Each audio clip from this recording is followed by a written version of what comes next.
పాటలో మీరా సాహెబ్ కూడా పేరు వస్తుంది.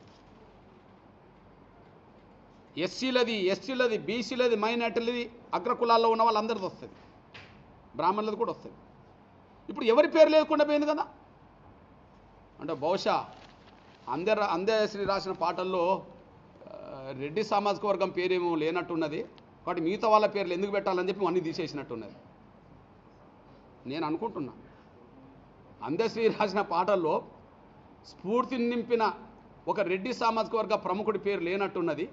అందశ్రీ రాసిన పాటల్లో స్ఫూర్తిని నింపిన ఒక రెడ్డి సామాజిక వర్గ ప్రముఖుడి పేరు లేనట్టున్నది, కాబట్టి మా రెడ్డి సామాజిక వర్గం ప్రముఖుల పేర్లే లేనప్పుడు మిగతా వాళ్ళ పేర్లు ఎందుకని మొత్తం తీసేసినట్టున్నది.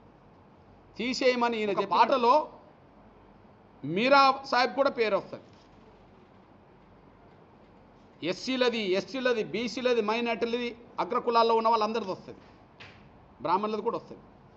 ఇప్పుడు ఎవరి పేరు లేకుండా పోయింది కదా.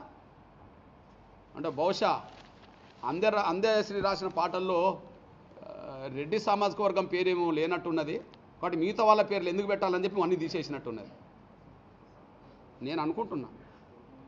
అందశ్రీ రాసిన పాటల్లో స్ఫూర్తిని నింపిన ఒక రెడ్డి సామాజిక వర్గ ప్రముఖుడి పేరు లేనట్టున్నది, కాబట్టి మా రెడ్డి సామాజిక వర్గం ప్రముఖుల పేర్లే లేనప్పుడు మిగతా వాళ్ళ పేర్లు ఎందుకని మొత్తం తీసేసినట్టున్నది. తీసేయమని ఈయన చెప్పినట్టున్నది, ఈయన తీసేసిండు.